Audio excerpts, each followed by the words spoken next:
नमस्कार, तपाईहरूलाई साफो सञ्चारमा स्वागत छ। अहिले हामी रामलाल जोशीको सखी उपन्यासको वाचन गरिरहेका छौँ। आज हामी यस उपन्यासको 7औं श्रृङ्खला लिएर उपस्थित भएका छौँ। वनवास। गहिलो निन्द्रामा थियो सारा प्राणी जगत। रातको 12 बजेपछि आवाजहरूलाई मनाही थियो सुनिन। कुकुर र स्यालहरूलाई समेत मनाही थियो पुग्न। त्यसैले त मौन थिए राजीपुरीका हुल्ल्या कुकुरहरू र स्यालहरू। चकमन्न रात चुप जस्तै अँध्यारो थियो। वर्षायामको रातमा आकाशका ताराहरूको उज्यालो बाहेक धरतीमा बत्तीको झिल्ली थिएन। आफैदेखि डर लाग्ने रात थियो।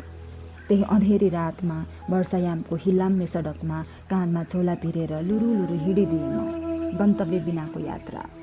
जुन बाटोमा म दिनहुँ 2 चोटि हिँड्थेँ त्यही बाटोले बिरानो यात्रा दोहोऱ्याउँदै थियो आज। काँधमा गरुङ्गो झोला थियो, हातमा थियो कदबासको एक लट्ठी। टर्च थिएन, न त सलाई र लाइटर नै थियो। कतै हिलोमा खुट्टा गाड्दै, कतै पानीमा पैताला चोबल्दै हिँडिरहेँ म। कता जानु हो याद थिएन, कहाँ पुग्ने हो लक्ष्य थिएन, यात्रा कहाँ टुङ्गिने हो गन्तव्य थिएन। परन्तु घोर कालीमामय त्यस रातमा बिना डर, बिना त्रास र बिना थकान लुरु हिँडिरहेँ म। नम्पसार परेको एउटा अजङ्गको बाटोलाई छिचोल्न उद्धत थिए मेरा खुट्टाहरू। स्वचालित थिए मेरा पैतालाहरू। बाटाहरू अनगिन्ती छन् पृथ्वीलोकमा, यात्रीहरू अनगिन्ती छन्। तर यो बिरानो रातमा एक्लै थिएँ म, यात्री। एक्लै थियो एउटा बाटो, एक्लो यात्री। अँधेरी रातमा कति गाउँहरू पार भए, कति चौताराहरू कटे, कति मोड र चौराहरू नागिए, केही थाहा थिएन। न त सडकका भुस्या कुकुरहरूले नै सुग्न पाए, न त झाडी र झ्याङका झ्याउँकिरीहरूले नै जिस्काउन पाए। आज बुझे विपत्तिको यात्रामा बतास पनि बाङ्गो भइदिँदो रहेछ। कति विरक्त लाग्दो भइदियो उदास यो रातको वियोग यात्रा। बिहान सडकपुरमा पुग्दा सडकमा बस गुड्न थालेका थिए। बसहरूले भनिरहेथे, ए पूर्व पूर्व पूर्व। पूर्वबाट भर्खरकै सूर्य उदाउँदै थियो। सूर्य पश्चिमको यात्रामा थियो, म पूर्वको यात्रामा निस्केँ। बस आफ्नो गतिमा हिँड्यो। बसमा बसेर म आफ्नो मनको गीतमा चढेँ। सखी के गर्दै होली यस बेला? चिया पकाएर टेबलमा राखेकी होली। कहाँ कहाँ खोजी होली? यस बेलासम्म उसले मलाई। के चल्दै होला उसका मनमा अहिले? मलाई खोज्दै नहरको ढिकसम्म पुगी होली उसको मन कति छटपटाइरहेको होला अहिले। सखीकै यादहरू बोकेर बस हिँडिरहे। आँखा खोलेर हेर्दा अपराह्नको 4 बजेको थियो। बस धम्बोजी चौकको धुलोमा खडा थियो। शङ्कर होटेल एन्ड लज खडा थियो मेरो सामुन्नेमा। धुलाम्य सडकको किनारामा उभिएर हेरेँ। टाँगाहरू, रिक्साहरू, बलगाडाहरू, ठेलागाडाहरू, टेम्पोहरू, साइकलहरू आइरहे गइरहे। जानु कता हो, पुग्नु कहाँ हो, गन्तव्य कहाँ हो, पत्ता थिएन केही पनि। साँझको मट्यालो घाममा सडकमा धुलो उडाउँदै गाई मैँसीहरू घर फर्किन थाले।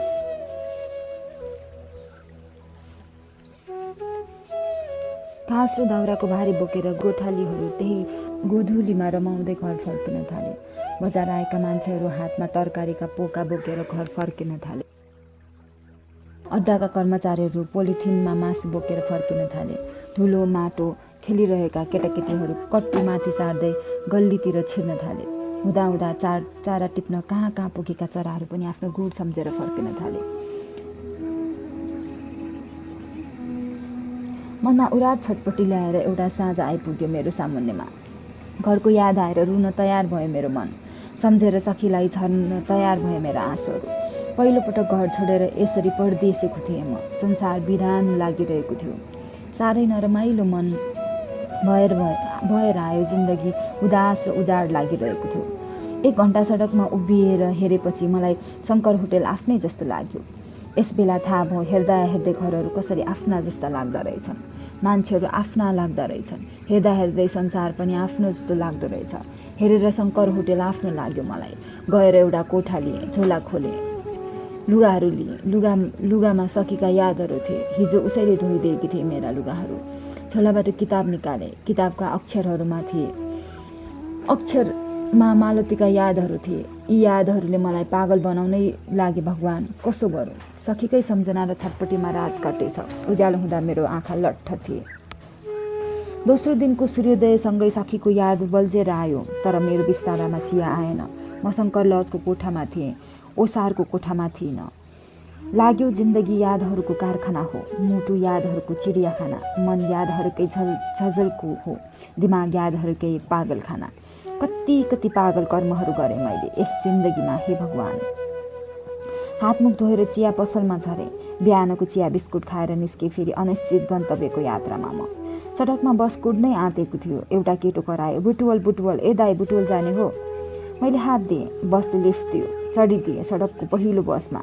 जानु कहाँ थियो त्यो थाहा थिएन, पुग्नु कहाँ थियो त्यो पनि थाहा थिएन, तर यति थाहा थियो राजीपुरी छोडेर म कतै जरुर जाँदैछु।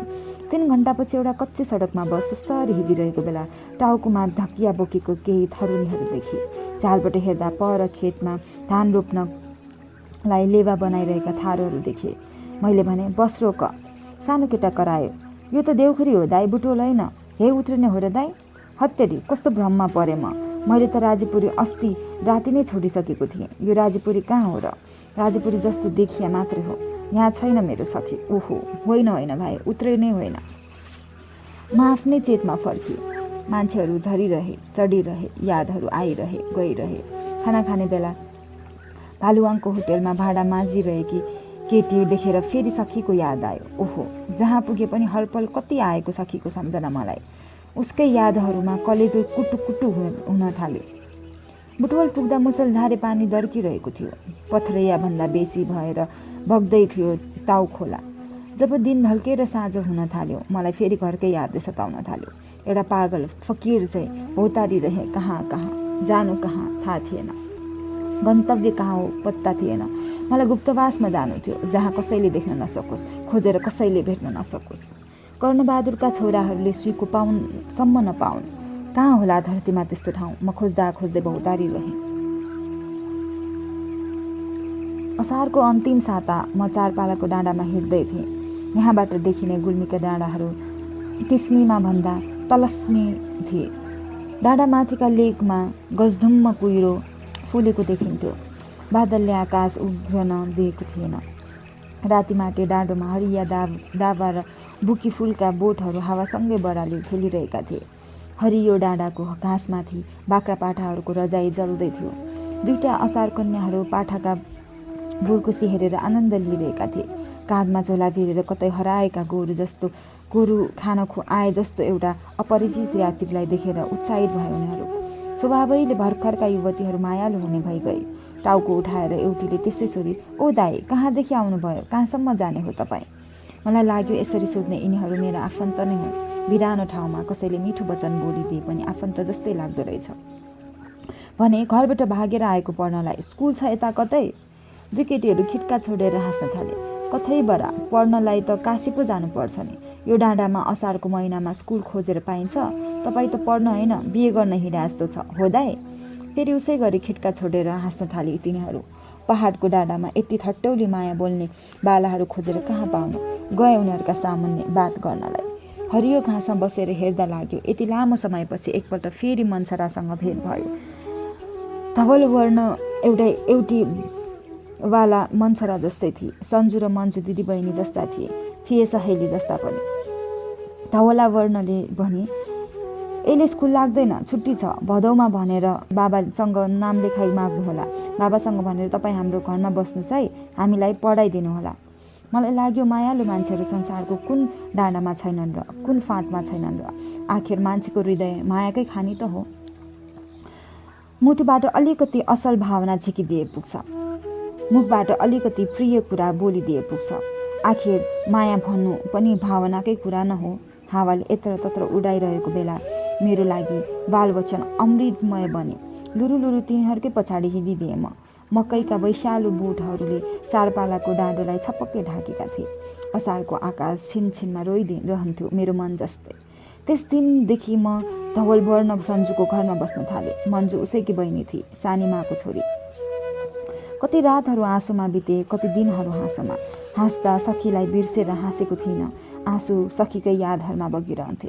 सन्जु र मन्जुसँग गोठालो जाँदा मन्सरासँगको उहिलेको याद ताजा भएर आउँथ्यो। यी यादहरू नै त थिए मलाई रुवाउने र भुलाउने पनि। अरू के थिए र? यादहरूलाई जलाउन सकिन कागज जस्तै, बगाएर पठाउन सकिन कर्णालीमा। उहिलेकै जिन्दगी हावी थियो, अहिले बाँचेको जिन्दगीमा पनि। सन्जु र मन्जुसँग राटे माटे डाँडामा गोठालो गएर बित्न थाले दिनहरू, रातहरू उनीहरूलाई ट्युसन पढाएर। धेरै दिन बिते, धेरै रात बिते, परन्तु चञ्चल मेरो मन अड्न सकेन। चारपालाको डाँडामा 21 भदौमा भागेर हिँडिदिएँ त्यहाँबाट पनि। फेरि बुटवल पुग्न तिनाउ खोला सङ्लो भइरहेको थियो। खोला पारेको खेतमा सुनक्का बाला जस्ता धानहरू झुलेका थिए। बकुल्लाहरू खोलाको किनारामा उभिएर माछा ढुकिरहेका थिए। गालामा हात लगाएर ढुङ्गामा बसिरहेथे। एकजना अर्ध वैशी आएर सोध्यो, कताबाट आएको हो भाइ? मैले उतिर हेरेर भने, घरबाट। कता पर्छ घर? राजीपुरी। राजीपुरी कता पर्छ? बौनिया स्कुलबाट नजिकै छ, मालती मैयाको घरबाट पश्चिमतर्फ। फ्यात्त निस्क्यो मेरो मुखबाट मालती मैया। हत्तेरी, होस आउँदा चुकचुकी लाग्यो। मलाई खोज्न सिआइडी पो आएको हो कि? डरले मुटु सिकुडियो। यता किन आएको त भाइ? सोध्न छोडेन उसले। कस्तो छुसी मन मेरो। उसले मिठो वचन बोलिदियो, उसले आफ्नो जस्तो ठानिदिए। जसले मायालु शब्द बोलिदियो उसैका अगाडि पिलपिल भइदिए। पानी जस्तो मन। उसले भन्यो, के समस्या छ बाबु भन? भर्खरै म मेरो बाबुको श्राद्ध गरेर आएको छु। तिमीलाई केही सहयोग गर्न सक्छु कि? पढ्न चाहन्थे, तर नामै लेखिँदैन स्कुलमा। करुणाले भरिएको आवाज थियो मेरो। कतिमा पढ्छौ? 10मा पुगेथे, छोडेर भागे। ल हेर, पढ्न छोडेर किन भाग्या त यसरी? उनले सहानुभूति व्यक्त गरे। उनलाई के थाहा मेरो लभ लेटर कति खतरनाक भइदियो मेरो लागि। शनिको दशामा लेखेको रहेछु मैले मेरो प्रिय प्रेम पत्र भने त्यतिकै। मसँग काठमाडौँ जान्छौ त? मेरो घरमै बसेर पढ्नु, म लेखाइदिउँला स्कुलमा तिम्रो नाम। यसलेसम्म गालामा हात हटाएको थिएन। यसले टाउको उठाएर हेर्दा तिनलाई तिउनको सङ्लो पानी जस्तै निश्चल लागे। अधिकारी थरका तिनी समाज कल्याण मन्त्रालयका हाकिम रहेछन्। उनीले लगेर नाम लेखाइदिए ज्ञानज्योति विद्यालयमा। उनीको घरमा बसेर पढ्न थालेँ म। पढ्नु के थियो, काम गरेर दिन गुजार्नु थियो। बिहान 5 बजे उठेर हाकिमको 3 तले घर पोछा लगाउनु पर्थ्यो। चिया बनाएर हरेक बिस्तारामा पुर्याउनु पर्थ्यो। हाकिम निसाबका लुगा नुहाउने, तातो पानी, बिहानको खाना बनाऊ, स्कुलबाट आएपछि नास्ता बनाऊ, साँझको खाना बनाऊ, भाँडा धो, बस मेरा दिनहरू काममै बित्न थाले। भाँडा धुने बेला सखीको याद आउँथ्यो, बर्र आँसु झर्थे। घरमा मेरो बाजेले कहिले कुनै काम गर्न दिनु भएन मलाई, तर यहाँ आएपछि मेरो अवस्था अर्कै भएको थियो। बिहान झिसमिसेमा उठ्दा बड्कु र खड्कुलाई सम्झुथे। आखिर यहाँ आएर म पनि त एउटा कमैया बनि गएको थिएँ। पुसको अन्तिम साता काठमाडौँको कथ्याङ्ग्रिदो जाडो खप्न सकिरहेको थिएन। जाडोले जिउ लगलग काँपिरहेको बेला 1000को नोट दिएर हाकिमले मासु पसलमा पठाए। गल्लीको मासु पसलमा छिर्दा छिर्दा मेरो मनमा अनेक तर्कनाहरू आए। सोचे, कमैया बसेर पढ्नुभन्दा इन्डिया गएर बरु चौकीदारी गर्छु, बस्दिनँ म काठमाडौँमा अब। त्यो 50को घर त बस्दिनँ, कसैले लाखै रुपियाँ दिए पनि काठमाडौँ पढ्दिनँ अब। मेरो मन मरेर आयो। दिउँसो हाकिम अफिस गए। उनकी बुहारी मनोरमा आफ्नो काममा गइन्। हिउँदमा घाम ताप्न हाकिमले छतमा चढिन्। मैले आफ्नो कपडा र किताब झोलामा कोचकाच पारेर चल्दिएँ हाकिमको घरबाट। कलङ्की पुग्दा नेपालगञ्जको बस चाहिँ चिच्चाइरहेको थियो। म हतभागी भगुवा जस्तो भएर पछाडिको सिटमा लुकिएर बसेँ। फेरि नेपालगञ्ज पुग्दा बिहान पखको घाम लागेको थिएन। तुवालोले पुरै धरती ढाकेको थियो। घर, मानिस, गाडी, रुख सबै कुहिरोमा हराएका थिए। शीतलहरले आँखी भाउ, औँलाका रौँ रुम्बा र कपालमा तुसारो जम्थ्यो क्षणभरमै। ओहो, ठन्डी कस्तो भने मुटु कलेजो चुडिएर लैजाला जस्तो। मेरो लागि आफ्नो भन्नु को थियो र नेपालगञ्जमा? उही एक रात बसेको शङ्कर होटल त थियो नि। एक रात बसेको ठाउँको पनि माया लाग्दो रहेछ। यत्रो दिन कहाँ कहाँ चाहरिएँ, कहाँ कहाँ भौतारिएँ, शून्य बाहेक केही लाग्यो र हातमा केही लागेन। जिन्दगीका 2 दिन सुतेर बिताइदिएँ शङ्कर होटल एन्ड लजमा। अब कहाँ जाने गन्तव्य थिएन, के गर्ने योजना थिएन, पढाइ कसरी सुचारू गर्ने कुनै उपाय सुझिएको थिएन। उही बनौया स्कुलमा फर्केर जानु ज्यानमाथि जति जोखिम थियो त्यति नै केही लाजमर्दो पनि। गएर कसरी मुख देखाउनु? परन्तु राजपुरीमा मेरो बाजे बजे छुटेका थिए। प्रिय सखी छुटेकी थिए। धेरै यादहरू छुटेका थिए। कसरी दिन काटिरहेकी होली सखी। नहरको ढिकमा उभिएर मेरै बाटो पो हेर्दैछ कि? आकाशमा हेरेर भन्न मन लाग्यो, जाए बादल मेघ बनेर मेरो सखीलाई भिजाइ आ, जाए हावा मुटुमा पसेर मेरो सखीको धड्कन लिएर आ। कतै माया भन्नु भावना न हो, जिन्दगी भन्नु याद न हो। मेरो जिन्दगी यसरी नै बाँचिरहेको थिएँ। दिउँसो उठेर पश्चिमको आकाशलाई हेरेँ। पश्चिमतिर हेर्दा राजीपुरीको याद आयो। कहाँ होला राजीपुरी? लाग्यो अलिअलि सर्दै जाउँ पश्चिमतिर। जति पश्चिम गयो त्यति नै राजेपुरीको स्पर्श पाएको महसुस हुन्थ्यो।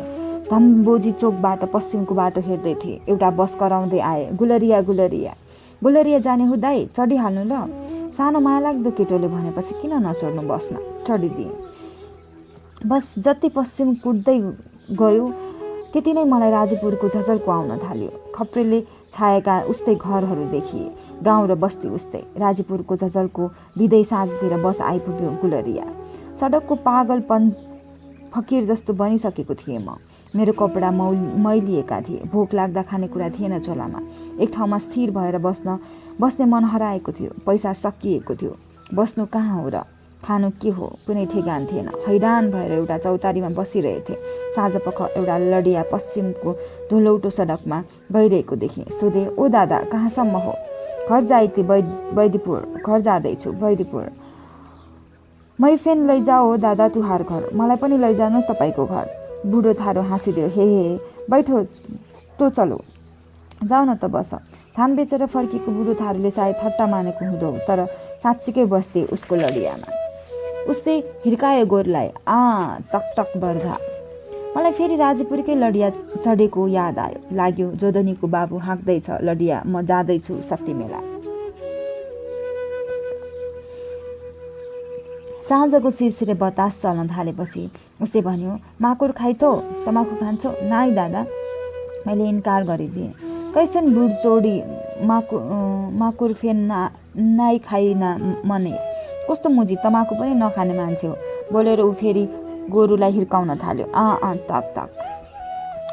लडिया अगाडि बढ्दै जाँदा गाउँहरू देखिँदै आए। मेरो मन फेरि उदास भयो। फुसका बार र खप्रेलले छाएका उस्तै घर अगाडिका घारी र बकारीहरू उस्तै बाटा, बस्ती र खेतहरू, ढकिया टाउकोमा राखेर हिँड्ने थरुनीहरू उस्तै, गाउँका पुछारतिर बाँसका झ्याङ र बयरघारी उस्तै, सिमलका रुखहरूमा बसेका चराहरू उस्तै। ओहो, मलाई लाग्यो आँखा अगाडिको त्यो चित्र ठ्याक्कै राजेपुरकै हो। बाटोमा जाँदै गर्दा दादाले सबै कुरा सोध्दै गयो मलाई। कहाँ से आइले, कहाँ जाइबे, कौचा काम गरेथे, पढ्न लड्कासँग बिल गाइथो, कहाँबाट आएको, कहाँ जाने, के काम गर्छौ, पढ्ने केटा जस्तो देखिन्छौ नि। कसो लडियावाला बडको दादा जस्तै लाग्यो। आफ्नै सबै इतिवृत्तान्त बताइदिए। सुनेर हाँस्यो ऊ। भन्यो, कौसिन बुढचोड, पढ्न लायक त फेन एसिन करे भागथे। कस्तो मुजी, पढ्ने केटा भएर पनि यस्तो गरेर भाग्ने हो? म मुस्कुराइदिएँ, केही बोलिन। ठ्याक्कै हाम्रो टाउको माथि पश्चिमबाट एक फुल चराहरू उडेर आए। चराहरू राजेपुरका जस्तै थिए। माया लागेर भने, यिनै सिमलका रुखहरूमा बस मेरो प्रिय चराहरू हो, म पनि यहीँ छु। कति आज्ञाकारी जस्ता देखिए ती चराहरू। आएर थपक्क बसिदिए सिमलका हाँगाहरूमा। दादाले भन्यो, जाँड खाइबो? मलाई जाँड खाएर राजेपुरको याद उतार्नु थियो, जाँड खाएर सखीको यादमा बहुलाउनु थियो। भनिदिए, लडिया सडक किनारामा रोक्यो दादाले। गोरुलाई खुट्टाएर पराल हालिदियो। भन्यो, चलो मागी में नै खिबो तो कब खाइबो। हिँड, मागीमा नखाए त कहिले खान्छस्? अरे मलाई होसै थिएन। हामी पुसको अन्तिममा हिँड्दैछौँ भनेर। भोलि माघे, भाइकै रौनक रहेछ गाउँमा। जाँड खाएर मानिसहरू मतुवार बनिसकेका थिए। जाँडको सुगन्ध घर घरबाट आइरहेको थियो। दादाले लग्यो सडक किनारको सानो घरमा।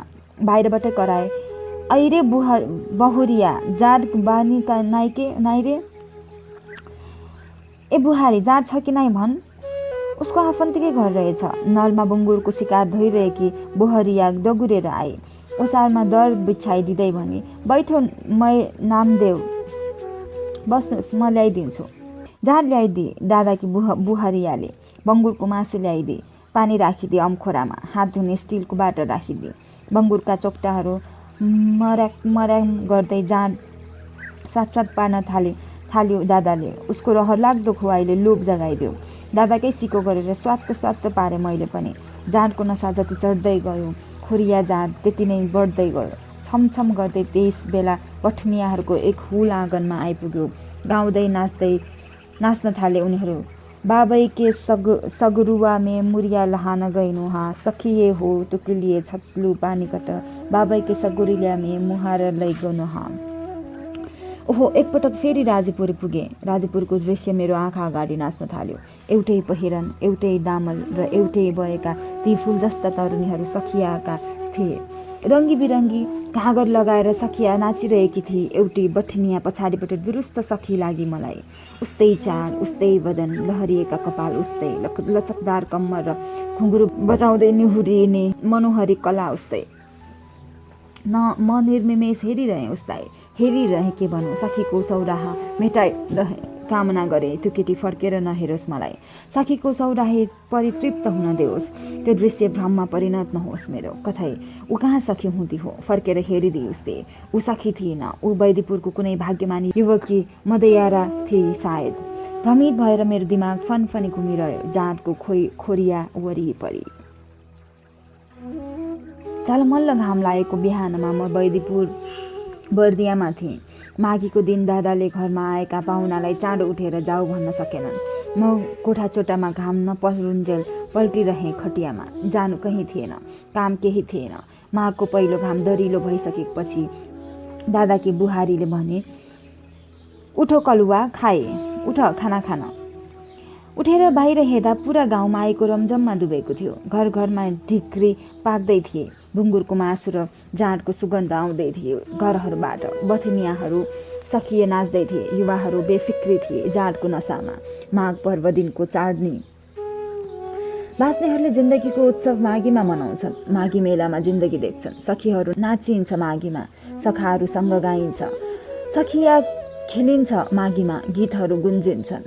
सखीहरूका सुख दुःखको हिसाब किताब सुनाइन्छ माघीमा, गीतहरू गुन्जाइन्छ। सखीका सुख दुःखको हिसाब किताब सुनाइन्छ माघीमा, सखाहरू आनन्दमा डुब्छन्। धरतीपुत्रहरू पसिनामा रित्तिन्छ माघी, जाँड बनेर खोरियामा भरिन्छ। त्यसैले त महान उत्सव भइदिन्छ माघी। म राजेपुरीको महसुसमा थिएँ। उस्तै झझल्को दिएर बैदीपुरले राजेपुरको सौराई मेटाइदियो। बिहानको खाना खाएर झोला काँधमा भिर्ने बेला दादाले भन्यो, कहाँ जाइभे? मन भक्कानिएर आयो मेरो। यसरी आफन्तिलो वचन कसले बोलेको थियो र आजसम्म? कहाँ जान्छु भनौँ? जाने कहीँ ठाउँ थिए र मेरो। को थियो र आफ्नो भन्नु? कोही थिएन। त्यसै भने, पता नहीं दादा, कहाँ जाइथु कहाँ? थाहा छैन दादा, कहाँ जानु कहाँ? मान्छेको दिल न हो पग्लिहाल्छ नि। यसै बतासमा उड्न थालेको पत्करलाई पनि हातमा उठाएर हेर्छ मान्छे। हराएर भौतारिएको जुनसुकै प्राणीलाई पनि आश्रय दिन्छ मान्छे। म त मान्छे नै थिएँ नि। मान्छेको दिल जति महान अरू के नै छ र संसारमा? दादाले भन्यो, यही बैठो के पढो, कहु न जाइबे पढी। यही बसेर पढ, कहाँ जानु पर्दैन। भाउजीले काँधमा झोला छिकेर राखिदिए खटियामा। सुर्तीको रस थुक्दै भन्यो दादाले, 12 जना के कल खाना तो पकाइथे, तू कत्र खाइबो? अब 13 जना के लागि पकाइबा का थुई? 12 जनाका लागि त खाना पकाउँछौ नै, तिमी कति खान्छौ र? अब 13 जनालाई पकाउलान् के भयो त? झुत्रै मैले लुगा लगाएका एउटा सामान्य थारूभित्र यति ठुलो र सुकिलो मन होला भन्ने अनुमान कसैलाई थियो र? स्वयं मलाई नै थिएन। मलाई निस्कन दिएन दादाले। भन्यो, पढ लेख मनै हमारा लड्को थोर बहुत सिकाइले तू हिसन। पढे लेखेको मान्छे हाम्रो केटाकेटीलाई पनि थोर बहुत सिकाउँछस् तिमीले। लडियाहरू हिँडिरहेका थिए सडकमा। धुलो उडिरहेथ्यो। गहुँ हरियो भएर हल्केका थिए खेतमा। सिमलका रुखहरू पात झरेर खङरङ्ग थिए। चुरे पहाडलाई बादलले छेकेको थिएन। आशा उग्रेर निलाम्य थियो। मेरो मन अड्कनलाई काफी थिए यी दृश्यहरू। मन अड्ने सबैभन्दा ठुलो आधार बनिदियो दादाको हृदय। म त्यही हृदयको विशालतामा अल्झेर बसेँ। दादाकै घर बैदीपुरमा। पढाइ धेरै छुटिसकेको थियो। मैले आफ्नो पढाइलाई अगाडि बढाउनु थियो। सरस्वती माविमा 9मा नाम लेखाएर पढ्न थालेँ। चौधरी दादाको उदारता मेरो जिन्दगीको आधार बनेको थियो। बस्नलाई बास मिलेको थियो, खानालाई घाँस मिलेको थियो। अब मैले आफ्नो पढाइलाई सुचारू गर्नु थियो। गाउँकै केटाकेटीहरूलाई ट्युसन पढाएर म पढ्न थालेँ। कक्षा त दोहोरियो, तर जिन्दगी दोहोरिएन। जिन्दगीलाई दोहोऱ्याएर बाँच्न पाए पो मजा। एकचोटि हिँडेका बाटाहरू दोहोऱ्याएर हिँड्न सकिन्थ्यो। यादहरू दोहोऱ्याएर आउँथे। बार, महिना र वर्षहरू दोहोऱ्याएर आउँथे। तर कठै जिन्दगी कसरी दोहोऱ्याएर बाँच्नु? गल्तीका क्षणहरू र बिराएका बाटाहरू इरेजरले मेटेर सच्याउन मिल्ने भए जिन्दगी अर्कै भइजाने थियो। जिन्दगीको कथा यो हुने थिएन। गल्तीहरू मेट्दै सिलपटलमा सुन्दर कथा लेख्ने थिएँ आफ्नो जिन्दगीको। चैत्रमा फेरि फुलेर रातै भए सिमलका रुखहरू। महुरीहरू भुँ भुँ गर्दै उत्तर उड्न थाले। चराहरूले सिमलका रुख छोडेर गए। सिमल फुलेको मन नपराउने चराहरू आकाशमा लस्कर लगाएर उडेको देख्दा मनमा अर्कै विरक्त आउन थाल्यो। बादलका टुक्राहरू आकाशमा कतै कतै कुस्ती खेले झै लाग्यो। बबई नदी सुसाउन छोडेर यसै बेला बिरही तालमा स्थिर भइदियो। कोठिया घाटको कर्णाली फरिया उचालेर छाल हाल्न थाल्यो। थारूका साना लड्काहरू दुल्हा बनेर जवान बठनियाहरूसँग तामधामले बसेका देखिन थाले। ओहो, समयले संसारको रूप यसरी निखारेर ल्यायो कि ऊ सबैभन्दा ठुलो कलाकार भइदियो धरतीको। मनको स्थिति अर्कै भइगएको थियो। यस अवस्थामा मनमा उत्ताल उमङ्ग लिएर म साक्षी बसेको थिएँ। धरणीको यस श्रृङ्गारमा पागल बनाउने गरी मलाई राजीपुरीको यादले सताउन थालेको थियो। कामना गरेँ, हे दैव, हे भगवान, मेरी सखी यसै गरी नबसिदेओस् कसैको तामधानमा। कुनै समय यस्तो आओस् सखीलाई नहरेकै ढिकमा मलाई पर्खिरहेकी पाऊँ म। वैशाखको अन्तिम साता दादाले कान्छो छोरा बलिरामको भोज गरिदियो धुमधामसँग। कान्छी बुहारी चम्पावती अँगालो भरिकी बनेर आए। उद्दम्म यौवन आफ्नो फिस्ते थारूका अगाडि उभदे मानकी यौवन बनेर उभिदिन्थे। हसमुख र फरासिले चम्पावतीका लागि काम धन्दा भन्ने कुरा के चिज नै थियो र। बलिष्ठ दुई पाखुरीहरू जब चल्थे उसका अगाडि कामहरू सारा आफै सकिएर आउँथे। कर सफा र चहकिलो भइजान्थ्यो। खराइसी सबै कामकाजमा सिपालु थिए ऊ, हस्त निपुण। उसका अगाडि बलिराम झुसिल किरा झै लाग्थ्यो, आँखैमा नलाग्ने। कुनै सम्भ्रान्त परिवारकी पुस्तबधु झै थिए चम्पावती, तर बलिराम थियो सीमान्त घरको खिनौरो गोठालो जस्तो। चम्पावतीको जिन्दगी देख्दा लाग्थ्यो गङ्गामा चढेको छाल जस्तो उसको वैशालु छालामा समन गर्न नसक्ने कुनै पुरुष चित्रलाई उसले जिन्दगीको मालिक बनाइदियो। एउटा नमिठो मजाक थियो। आफ्नो जीवनमाथिको यही मजाक देखेर ऊ मुस्कुराइरहन्थे मुसुक्क। आकाशले अभिषेक हाल्न छोडेको थियो धरतीमा। त्यही भएर सायद रुखको धरतीमा धुलै धुलो उडिरहेको देखिन्थ्यो प्राय। चम्पावती रसिली हुन आएकी थिए यस उजाड महिनामा पनि। बलिरामको अँगालोमा ऊ खित्का छोडेर हाँसेको सुनिन्थ्यो। बिचरा बलिराम टिठाउँदो गरी निदाउँदो हो उसलाई उसको वक्षस्थलमा। चम्पावती भन्दा उमेरले त कान्छो नै हो ऊ। आफ्नो बुट्टा बिनाको अर्जुनी वीरता कहाँबाट ल्याउँथ्यो र उसमा। दिनहरू चम्पावतीका वैशालु सुस्केराहरूमा लहरी खेलिरहेथे। चम्पावतीको यौवनमा रङ्गहरू भर्दै गर्मीका दिन बिते, बर्सातका दिन बिते र शारदीय सौन्दर्यका दिनहरू पनि बिते। मङ्सिर मासमा लाही फुलेर पुरा फाँट सुनौलो देखियो। माहुरीहरू फुलमा भुनभुनाउन थाले। फुलगोबी फुलेर बारीमा पानी हाँसका अन्डा जस्ता देखिए। शिखर शैलीका घरहरू जस्तै धानका कुन्यु लागे खेतमा र खलिहानहरूमा। आकाशमा सूर्य शीतल भएर आए, घाम पारिलो भएर लाग्न थाल्यो। यसै बेला मेरा बाजे पराली खातमा लिउँ ओछ्याएर चट्ट पल्टिनु भएको हुँदो हो राजेपुरमा। मलाई बाजेको सौराई लागेर आयो। सखीको याद बल्झेर आयो। खल्तीमा मट्याङ्ग्रा हालेर गाउँका लड्काहरूसँग चरामान गएको थिए बलिराम। दादा लडिया लगेर खर काट्न गएको थियो जङ्गलमा। भाउजी सायद कामले निस्केकी थिए खलिहानमा। केटाकेटीहरू कोही भेडा चराउन गएका थिए, कोही भैँसी चराउन। स्कुलबाट फर्कदै गर्दा देखे चम्पावती भुइँमा उत्तानो परेर अया अया गरिरहेकी थिए। भाउजीलाई बोलाएर ल्याएँ। सूर्यले पश्चिमको आकाशमा लाल पछौडी बिछ्याउँदै गर्दा थाहा पाएँ चम्पावतीले छोरो पाइछे।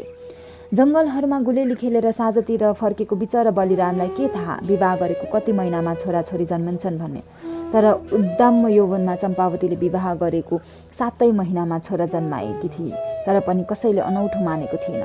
बाबु बनेकोमा दङ्ग परे बलिराम। वैदेपुर मलाई मन पर्न थालेको थियो।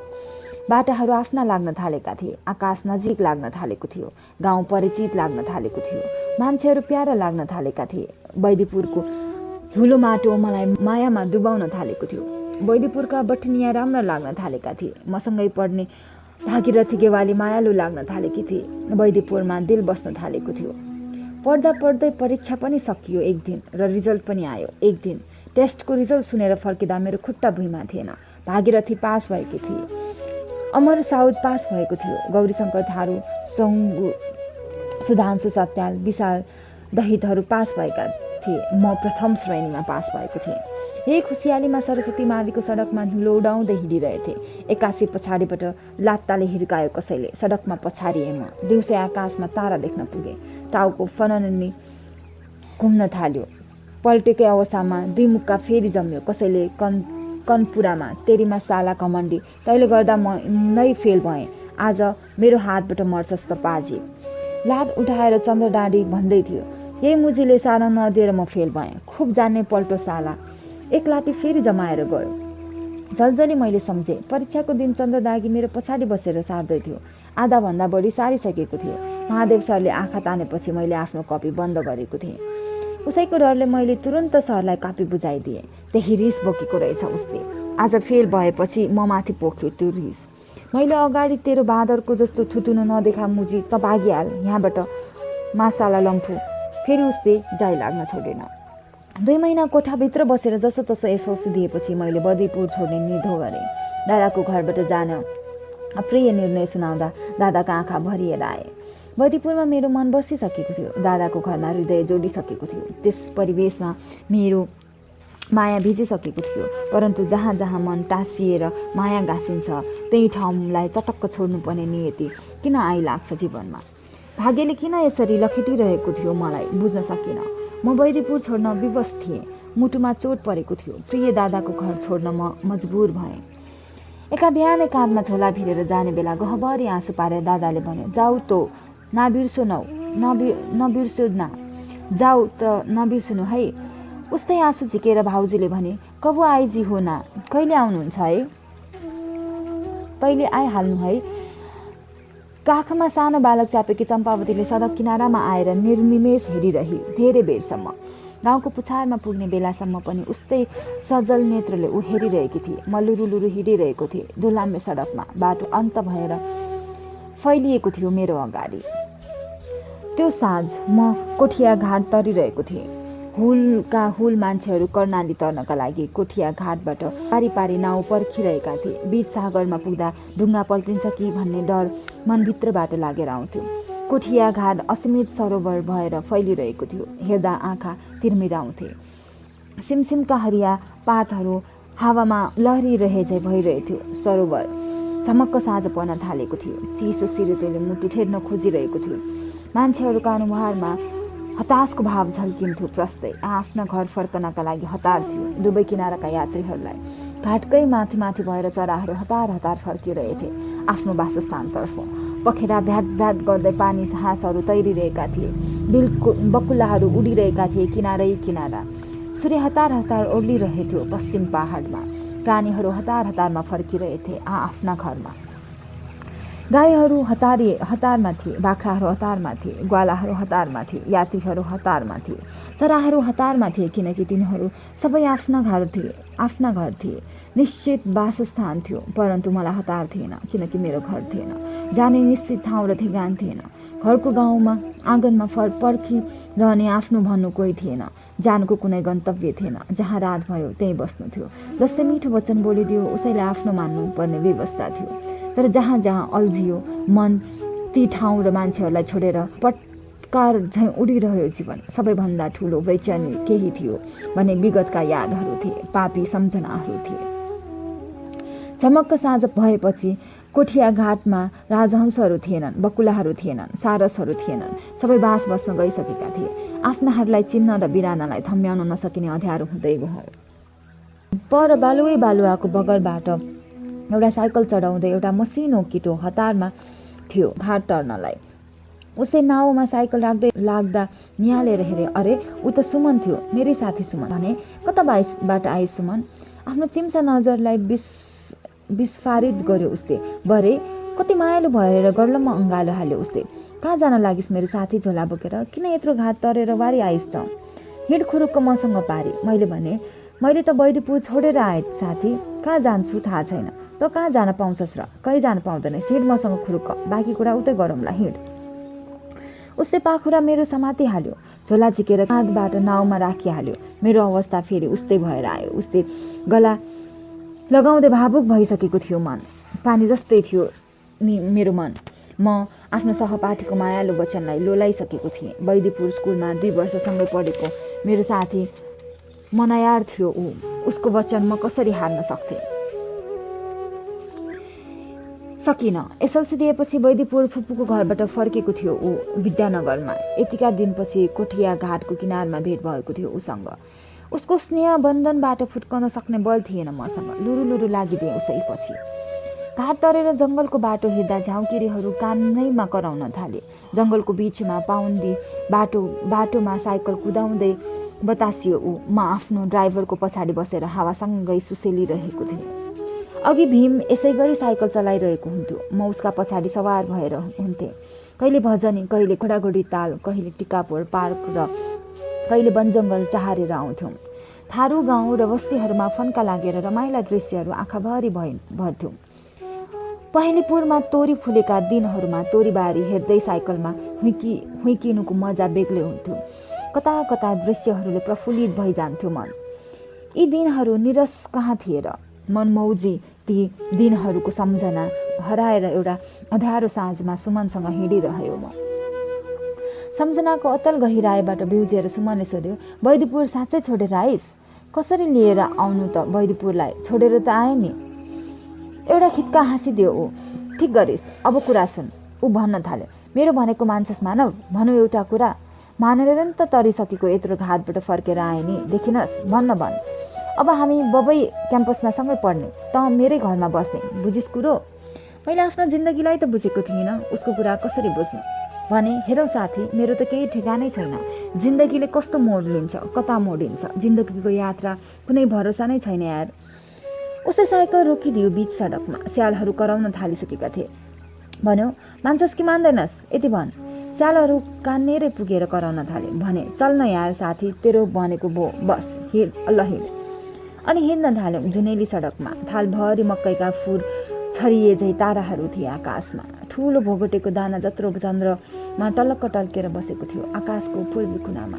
रातिको समयमा पुग्दा कसो कसो सुमनको घर आफ्नै घर जस्तो लागेर आयो। सखी जस्तै थिए उसको घरमा काम गर्ने केटी। उसलाई देखेर सखीको यादले पागल बनायो, मान्छेलाई कमजोर बनाएर ल्यायो। यिनै यादहरू त रहेछन् नि, नत्र भने आफैमा कहाँ कमजोर हुन्छ र मान्छे। तर कठै यिनै मायावी झझल्काहरूले ऊ कमजोर र निरीह बनेर टोलाइरहन्छ छिनछिनमा। यही अवस्थाबाट गुज्रिँदै थिएँ म। भोकाएका बेला सुमनका घरको भोजन मिठो थियो। थकाइले गलेका बेला म बिस्तारामा होइन, कपासका फुलहरूमा सुतेको थिएँ। बादलभन्दा हलुको भएर म आफ्नो बिस्तारामा तैरिरहेको थिएँ। आहा, यतिका दिनपछि मलाई सखी मिलेको थियो। पहिलोपटक सखीका साथमा म कुनै अद्भुत ठाउँमा थिएँ। धेरै पछि मेरो सखीसँग भेट भएको थियो। सुन्दर फुलहरू थिए, घाम थियो चहकिलो, पानी बगिरहेको थियो कलकल। मखमली चौर थियो खप्टर जस्तै, भङ्गेराहरू छुमिरहेथे फुलमा। एउटा मादक सुगन्ध थियो, वायु फैलिरहेथ्यो आकाशमा। घरि सखीका कपाल सुमसिमाइरहेथे म, घरि हात दाबिरहन्थे, अङ्गालोमा कस्न खोजिरहेथे, घरि चुम्न खोजिरहेथे कुनै बेला। हर्षका आँसु त्यसै छसल्किरहेथे सखीलाई हेरेर। यतिका समयपछि पनि उस्तै थिए मेरी सखी। छातीमा तासिरहेकी थिए नौनी झै, मायालु द्रवीभूत भएको थिए म। हर्षले पागल भएकी थिए ऊ, मेरो अङ्गालोमा अभिन्न भएकी थिए ऊ। शरीर तातेर जाग्राम भएका थिए मेरा कामेन्द्रियहरू। ऊ मेरो बाहुमा थिए, म उसको सास पिउन खोज्दै थिएँ। ओठहरू प्यासी भएका थिए मेरा, हातहरू चलमलाउने सुरमा थिए। सखीको जागमा गएर बसेको थियो मेरो एउटा खुट्टा। एउटा अनौठो रोमाञ्चकता पैदा हुन थाल्यो शरीरमा। कसिलो गरेर अङ्गालोमा तान्दै थिएँ सखीलाई। ऊ समर्पित भइदिए ममा। म आफ्ना खुट्टाहरू चढाउन थालेको थिएँ उसमाथि। दादा उठो, चिया ल्याऊ। जुरमुराएर उठ्दा निद्राबाट म आफ्नो होसमा फर्किएँ। कतै म सखीको साथमा थिइनँ, सुमनको घरमा थिएँ। मेरो अङ्गालोमा सखी थिइनँ, सुमन थियो। उसै माथि चढाएको थिएँ मेरो खुट्टा। चिया लिएर उभिएकी थिए उसैकी काम गर्ने केटी। धत मेरो सपना, धत मेरो रात, धत मेरो जिन्दगी कति पागल थियो।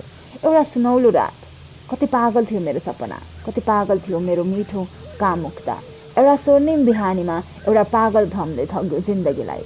कहिले भ्रममा ठगिन्छ जिन्दगी, कहिले सपनामा खुसिन्छ, कहिले यादहरूमा भरिदिन्छ जिन्दगी, कहिले आँसुमा रित्तिन्छ। बस सुमनको एउटा बिहानीमा म रित्तो भएर उठेको थिएँ।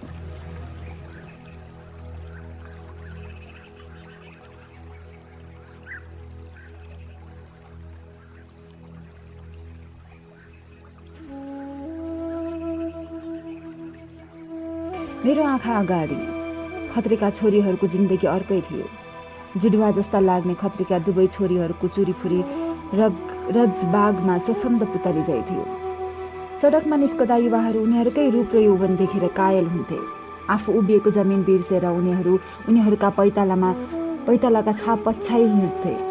कदाचित माथिल्ला दाँतहरूले आफ्ना तल्ला ओठ टोक्दै कर्के नजरले जब कुनै युवकलाई चोरेर हेर्थे, कथै छातीमा खै के सुलो रोपिन्थ्यो उनीहरूको। ठहरै पर्थे। लाग्थ्यो अर्जुनका वानमा यस्तो शक्ति कहाँ हुँदो हो र, जो उनीहरूको नजरमा थियो। इन्द्रजाल थाप्न कुनै नामु जादुगरमा यस्तो मुहनी कहाँ हुँदो हो जो खत्रीका छोरीहरूमा थियो। यस अर्थमा खतरा थिए खत्रीका छोरीहरू। उनीहरूप्रतिको आसक्ति कहिल्यै कम भएन मेरो मनमा। बबई क्याम्पसका दिनहरूमा खत्रीका छोरीहरू नै थिए नि मलाई पागल बनाउन आउने। उस बेला क्याम्पसमा सँगसँगै पढ्ने खत्रीका छोरीहरू थिए। उनीहरूसँग रूप र यौवन थियो, यौवनको मादकता थियो। तर मसँग म बाहेक केही थिएन। मोबाइल थिएन, मोटरसाइकल थिएन, पैसा थिएन। त्यसबाहेक मनको आसक्ति र माया प्रकट गर्ने एउटै माध्यम थियो, नारीको रगतले लेखेको लभ लेटर। आफ्नो अल्लारे यौवनका दिनहरूमा मैले त्यही गरेँ जो मसँग उपाय थियो। म आफ्ना जमानाभन्दा पछाडि कहाँ थिएँ र। लभ लेटरले मेरो बाटो बदलिदिएको थियो। जिन्दगीमा यति धेरै हन्डर खाएको थिएँ, कहाँबाट कहाँ पुगेको थिएँ। तर मेरो मनमा पागल भावना फेरि आउन थाल्यो। म पागल बाटोमै लागेँ। मनले नमानेपछि बाटोमा हिँडिरहेकै बेला मैले एउटा कागज दिएँ खत्रीकी छोरीलाई। र नै खत्रीकी छोरी रन्जुले मेरो प्रत्युत्तर दिए। बिहानै मुख धोएर एकचोटि ऐनामा आफ्नो अनुहार हेर। बाँदरको जस्तो थुतुनु भएको त जस्ता फ्याउराहरूले मेरो घरमा नोकर छन्, बुझिस्? कतै मेरो मन ठहरै पर्यो। वर्षौँपछि मनमा पलाएको प्रेमको पालुवा निमोठियो, परन्तु आफ्नो धरातलबाट विचलित भएन। धन्य भगवान्, त्यस बेला मैले प्रार्थना गरेँ, रूपको घमण्ड गर्नेहरूको अभिमान कहिले नटोड्नु भगवान्। सुन्दरताले नै उनीहरूलाई संसार जित्न दिनु प्रभु। मैले सोचेँ, नारीको रगतले लेखिएको मेरो पत्र सिरानी हालेर सुत्छे होली रन्जु। हरेक साँझ सुत्ने बेला एकचोटि पढ्छे होली। अत्यास लागेका बेला त्यही पत्र पढेर छातीमा तास्छे होली। त्यस्तै सोचेको थिएँ मैले। हत्तेरी, कस्तो भुल गरेछु मैले। त्यस्तो त सोच्दै सोचिनँ, परन्तु रक्षामा फ्याँकिएको पोहोरको कागजको चिरकटोमा लेखिएको उसको पत्र जब पाएँ, टड्पिरहेँ म। खै किन टड्पिरहेँ म। कहिले लागेन मलाई भुल गरेछु। लाग्दै लागेन। उसको घर जाने दोगौडामा भेट हुँदा साहस जुटाएर मैले भने, तिमीलाई कति माया गर्छु म। मेरो माया बुझ्न चाहेनौ तिमीले। फिस्सा हाँसेर उसले भने, हो, तिमी मेरो घरको कुकुर जस्तै मायालु छौ। कठै बिचरामा घुँडा टेकेर ठ्याच्च बसौँ जस्तो लागेर आयो मलाई। मेरो सामान्य उड्दै आएको कागजको चिर्किटो टिपेर हिँडेँ म, जो उसले फ्याँकेर गएकी थिए। सरासर कोठामा आई बसे। पत्र पाएको चिसो बिहानमा मालती मेरो सम्झनामा ताजा बनेर आई। उसका प्रेम पत्रहरू ताजा बनेर आए मेरो सम्झनामा। यतिका समयपछि उसको याद यसरी बल्झेर आयो, मानम हिजै हो उसँग सती मेलामा फिल्म हेरेको, हिजै हो उसँग जुलुसमा घाम खाँदै हिँडेको, र हिजै हो बौनिया स्कुलमा उसँग चिठी होइन हृदय साटेको। यतिका दिनसम्म मेरो सम्झना धुमिल बनेकी मालती मैया बिहानीको सूर्योदयसँगै ताजा बनेर आई। म आफ्नो मूल स्वभावमा फर्केको थिएँ। जहाँ पुगे पनि, जति पुगे पनि आखिर मान्छेलाई चाहिने एक अन्जुली माया र एक झल्को सम्झना न हो। त्यसैका लागि म छटपटिरहेको थिएँ। त्यही त थियो मेरो मूल स्वभाव। त्यसैको बासमा आज म वशीभूत भएको थिएँ। सुमनकी केटीले चिया दिएर गए। तातो चिया हातमा लिएर घोरिरहेको थिएँ म। धेरै बेरपछि एउटा आवाज निस्क्यो मेरो अन्तर्हृदयबाट, चियाको चुस्कीसँगै तिम्रो यादमा डुब्नु जतिको आनन्द मेरो लागि केही हुन्न मालती। भन प्रिय, के तिमी यसरी कहिल्यै मेरो यादमा डुबेकी छौ? बबई क्याम्पस पढ्ने बेला देशमा युद्धको सुरुवात भइसकेको थियो।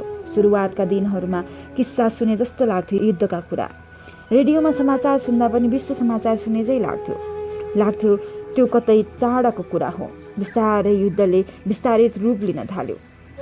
डाँडा काँडाबाट युद्ध तराईका फाँटसम्म आइपुगे। जङ्गलबाट युद्धहरू गाउँसम्म आइपुगे। नजाने कुन सपनाका लागि मान्छेहरू भक्काभक घर छोडेर वनवास रोज्न थालेका थिए। युवा र तन्नेरीहरू टाउकोमा कफन बाँधेर युद्धमा होमिन थाले। गाउँघरमा अर्कै प्रकारको सन्नाटा छाउन थाल्यो। माघी पर्व आँगनमा नआउँदै गेवाली जमिनदारका 4वटा कमैयाहरू बेपत्ता भइसकेका थिए। श्यामलाल दादाले सुर्तीको रस पिच्च ठुक्दै भन्यो, अब कमैया तो एकथो फेन नाय उही रोबो सब चल जाए कि का लाइडेम। अब कमैया त एउटा पनि रहँदैनन् कि क्या हो, सब जान लागे लडाइँमा। आउँदो माघमा भोजका लागि पक्का गरिसकेकी बठनिया जयरानी थरुनी मालिकको घर छोडेर आधी रातमा हिँडिदिए। विपतरामको अर्की सानी छोरीलाई सट्टामा पठायो मालिकको घरमा। प्राय सडकमा धुलो उडाइरहने प्रदेश चौधरी देखिन छोड्यो गाउँमा।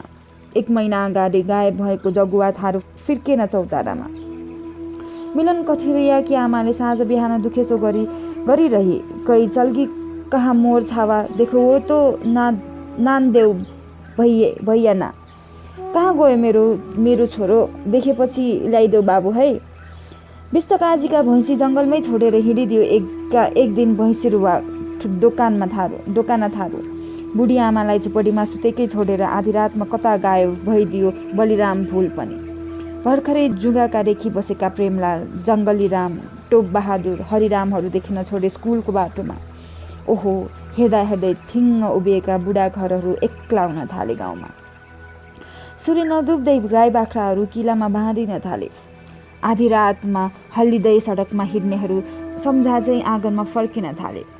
साँझपखदेखि नै सडकहरू शान्त भए। गाउँका भट्टी र चिया पसलहरूमा माखा भन्किन थाले। तास खेलेर रमाइलो गर्नेहरू रहेनन् गाउँमा। दारू पिउनेहरूलाई शराबको लतले छोडिदियो। 2 दिनसम्मका विवाह उत्सवहरू घण्टाहरूमा छुटिन थाले। मेला र जात्राहरू प्राय बन्द भए। थारू गाउँमा नाच र कृष्णलीलाहरू हुन छोडे। मैले सम्झे, सती मेला लाग्दैन होला अब। बर्दिया गोरियाको उत्सव र वनी मेला बन्द भइसक्यो होलान्। देउटाका जातहरू लाग्दैनन् होला अब। राजीपुरको कृष्णलीला चल्न छोड्यो होला र त्यस्तै त्रास फैलिएको होला राजीपुरमा पनि। जय पाण्डेले बिहान आएर सुनाए, मान्माको प्रहरी चौकी ध्वस्त गरेछ नि, गए राति। कालीकोटका 17 जना पुलिस मरेछन्। 40 जना माओवादीलाई ठाउँको ठाउँ ठोक्केछ पुलिसले।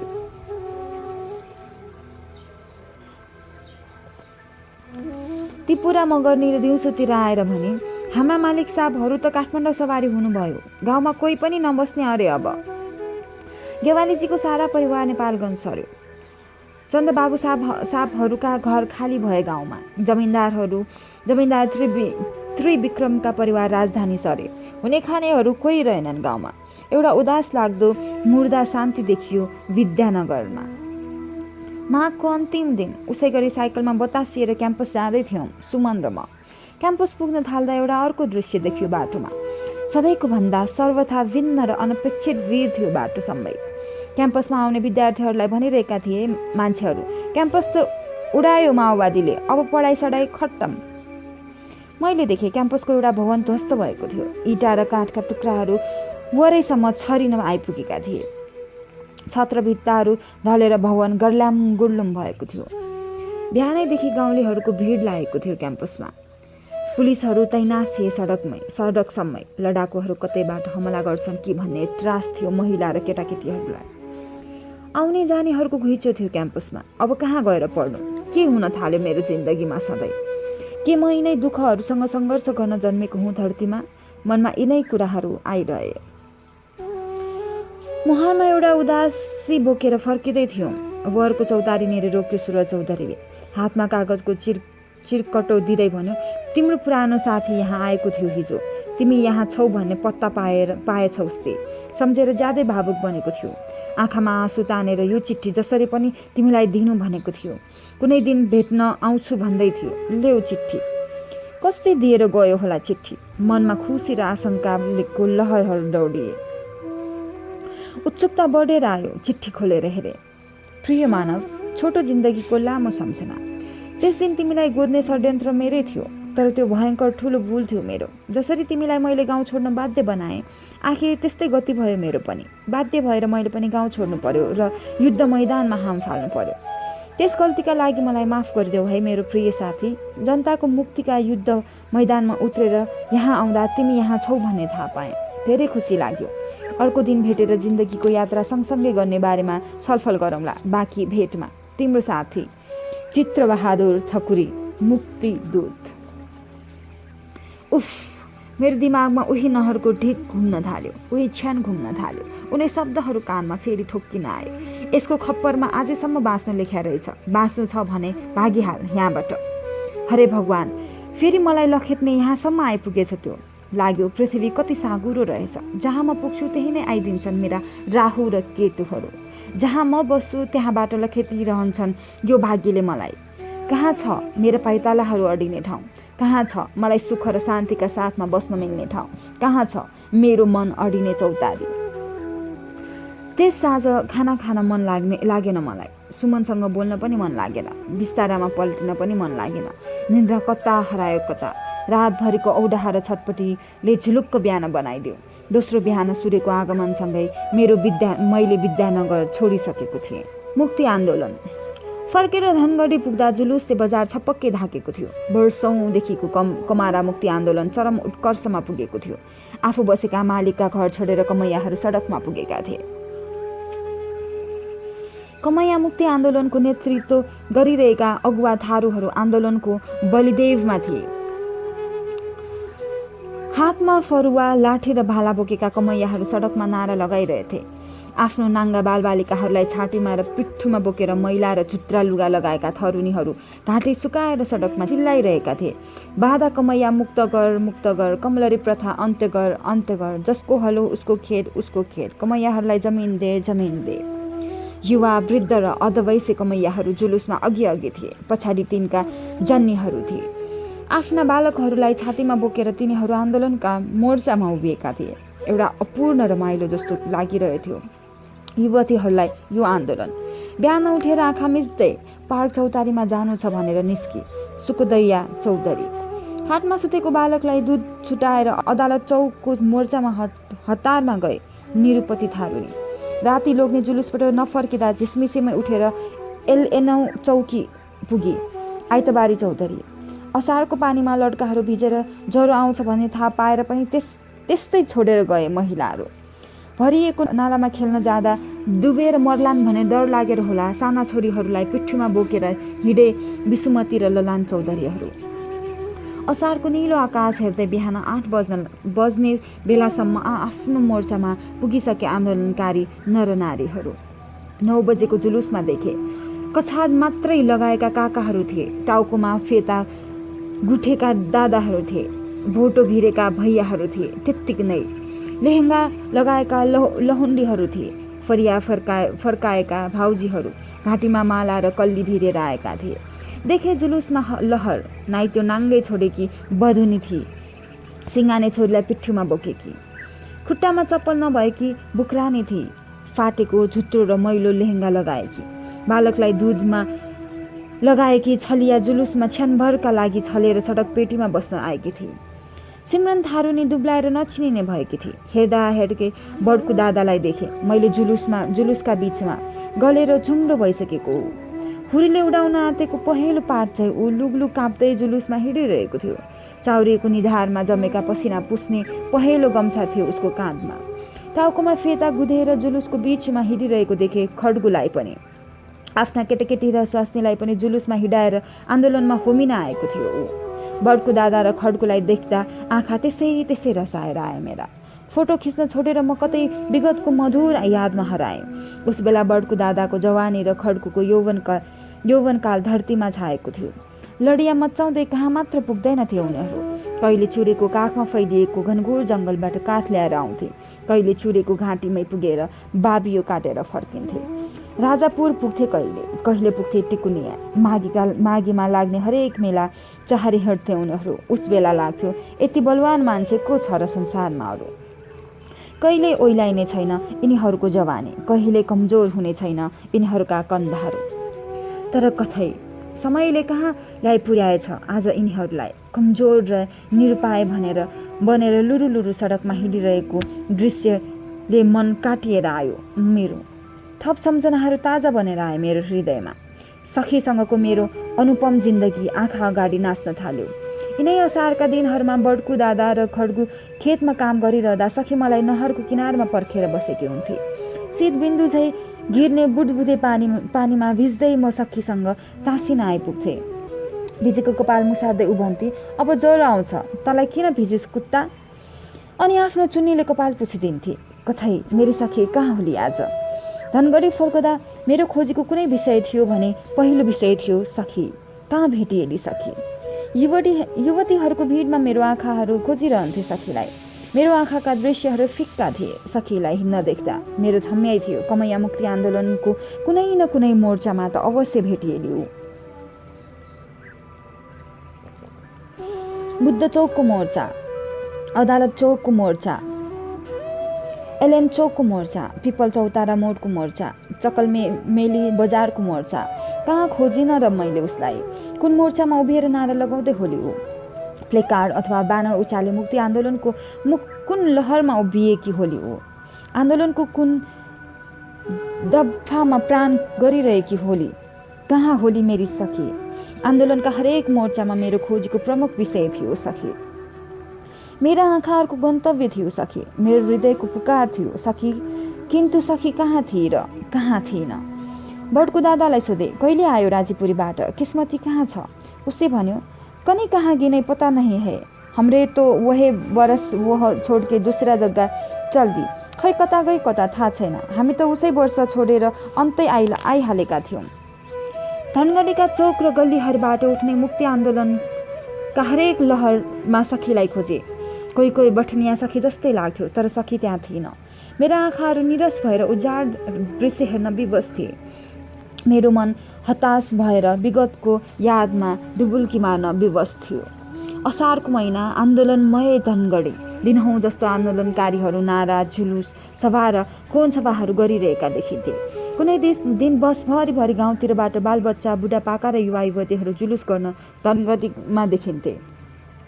धनगढी बजार असारको आन्दोलनले तातेको थियो। सडकहरूमा ब्यानर जुलुस देखिन्थ्यो। कमैया मुक्ति समाज, कमलरी प्रथा उन्मूलन केन्द्र, मानव अधिकार मञ्च, महिला उत्थान केन्द्र, पिछडी नारी जागरण केन्द्र, समता समाज, बाल श्रमिक रोकथाम केन्द्र, मुक्ति मञ्च नेपाल र वेश जस्ता सयौं संस्थाका ब्यानरहरूले सडकलाई दुलही जस्तै बनाएको थियो। आफ्नै कमैया र कमलरीहरूको उग्र जुलुस देखेर मुरमुरिएका देखिन्थे कैयौं मालिक र किसानहरू। उनीहरूले जुलुस हेरेर भनेको सुनिन्थ्यो, गरिब थारूहरू घर कानाघातका हुने भए। अब असारको महिनामा काम गर्न छोडेर आन्दोलनमा लागे। न त अब मालिकहरूले राख्छन् यिनीहरूलाई, न त सरकारले नै व्यवस्था गर्छ। मर्ने भए सडकमै बुद्धि नभएका भेडाहरू। काम गर्न छोडेर कमैयाहरू दिनहुँ जुलुसमा भाग लिइरहेका थिए। तरतरी निधारमा पसिना काटेर नाङ्गा पाइतालाहरू सडकमा तताइरहेका थिए, रगडिरहेका थिए। कहाँ गएर टुङ्गिन्छ यो आन्दोलन थाहा थिएन। दासत्वको जन्जिर तुताउन कति चाहिन्छ तागत, यो पनि थाहा थिएन। परन्तु यति चाहिँ थाहा थियो कि जमिनदारका घर फर्किन सकिँदैन। अब मालिकका घरमा लुरु जान सकिँदैन कुनै हालतमा पनि। बरु जङ्गल पस्न राजी थिए उनीहरू, तर कमैया भएर मालिकका चरणमा फर्कन मन्जुर थिएनन् मुक्त कमैयाहरू। पत्रकारहरूको चिया गफमा सुनिन्थ्यो, आधै कमैयाहरू जङ्गल पसे। गाउँमा असारका खेतहरू आकाश हेरेर उत्तानो परिरहे। कामातुर नवयौवना झै गिलो भएर धरती पर्खिरहन्थ्यो पराग सेचनका लागि। परन्तु जोत्नेहरू जुलुसमा थिए, कसले जोतिदेओस्। रोप्नेहरू आन्दोलनमा थिए, कसले रोपिदेओस्। मालिकहरूका माटा लाग्ने डर थियो। जमिनदारहरूलाई हिलोको सिकसिक थियो। बिउ बढेर बुढिन्न थालेको थियो। असारमा नरोपिए बाँझा खेतहरूले के फलाउलान् र कार्तिकमा। बुढापाकाहरू आकाशतिर सुस्केर हाल्दै भन्थे, धरतीको श्राप नलागोस् कहिले। खेतहरू भाँजिनु भनेको गाल पर्ने कुरा हो। यस वर्ष अनिष्ट हुने भइ गयो। गरिब थारूहरू नाङ्गा त उसै थिए। भोकभोकै रहेर पनि मुक्तिका लागि लडिरहे। नजाने यी सोझा र इमान्दार थारूहरूमा कहाँबाट आयो यत्रो साहस र चेतना। मुक्तिका लागि अन्तिम सङ्कल्प गरेर होमिएका थिए आन्दोलनमा। एउटा दृढ विश्वासले दोहोऱ्याइरहेथ्यो उनीहरूलाई। आजादीको यो आन्दोलन लाग्थ्यो मानव स्वतन्त्रताको कान्छो लडाई हो संसारमा। कयौं पटकका बलिदानीहरू पूर्ण आन्दोलनबाट जनताले राजनीतिक स्वतन्त्रता प्राप्त गरिसकेपछि पनि देशमा दासत्वको जिन्दगी हिड्जिरहेका थिए गरिब थारूहरू। दिनहुँ आन्दोलनले उभार लगाइरहन्थ्यो। भक्काओको स्थितिमा पुगेर आन्दोलनले देशमा आगो सल्काउने खतरा बढ्दै थियो। आन्दोलनले चरम रूप लिइसकेपछि हरेक साँझ रेडियोले भनेको सुनिन्थ्यो, आन्दोलनकारी कमैयाहरूका मागलाई सरकारले गम्भीरतापूर्वक लिएको छ, कमैयाहरूको लगत लिने कार्य भइरहेको छ। आन्दोलनका कार्यक्रम छोडेर उनीहरूलाई वार्तामा आउन आग्रह गरिरहेछ। सामाजिक सद्भाव खलबलिन नदिन सरकार सचेत रहेको छ। कुनै अप्रिय घटना घट्न नदिन कडा सुरक्षा व्यवस्था अपनाइएको छ। पश्चिम तराईको जनजीवनलाई शान्त र सुव्यवस्थित राख्न सरकार प्रतिबद्ध रहेको छ। आन्दोलनका अवैध तत्त्व घुसपैठ हुने सम्भावनालाई ध्यानमा राखेर पश्चिम तराईका प्रमुख शहरहरूमा कर्फ्यू आदेश जारी गरिएको छ।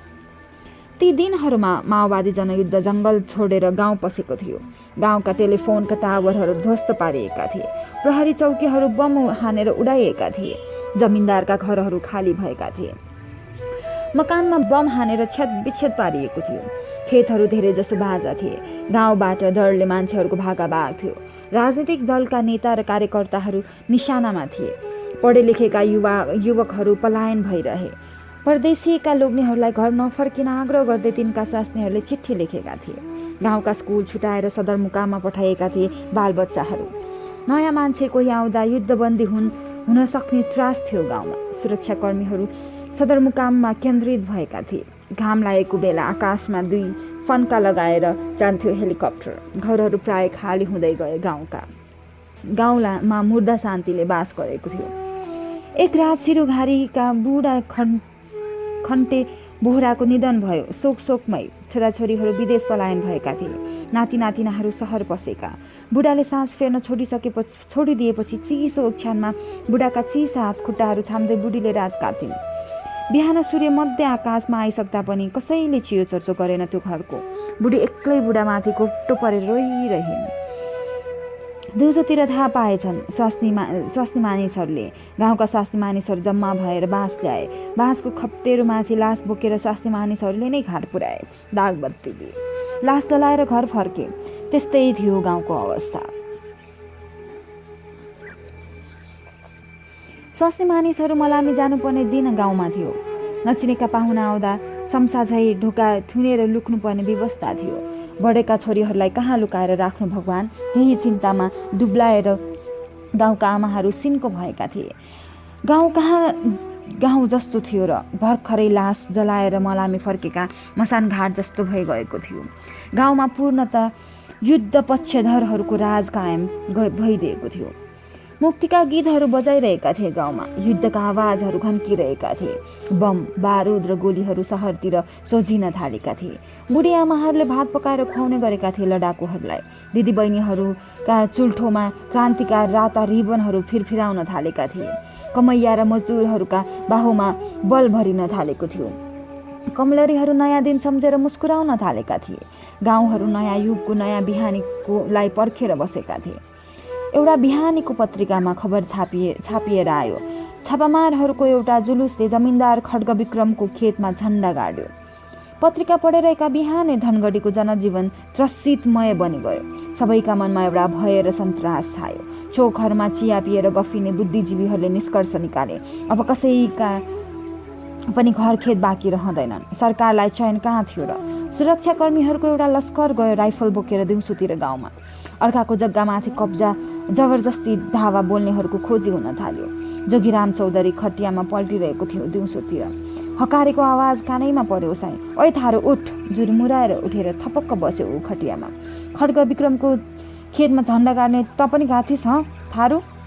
कन्सरी कन्याएर ऊ बोल्यो। हाँ, अर्काको खेत लुट्न किन गइस् मा थारू? माओवादी जबरजस्ती लैगिने तो मे का करो? हान यसकी मा साला थारूलाई। कमान्डर जङ्गियो। आदेश पालना भयो। Dam damn dam. ऐया भन्न पनि कहाँ पाएर जोगीरामले पाएन।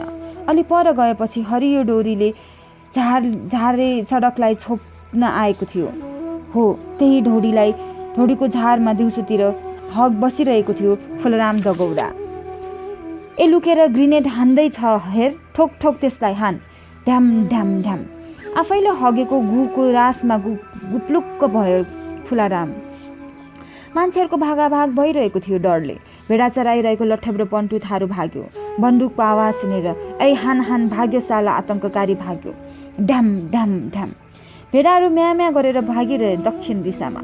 आँपका हाँगामा बसेका चराहरू एक सासमा उडेर गए डरले। जैवान बोहरा नल्काको डोल्ची बोकेर साइकलमा आइरहेथ्यो बजारबाट। उलुरु उलुरु आफ्नो तालमा साइकल पेलिरहेथ्यो।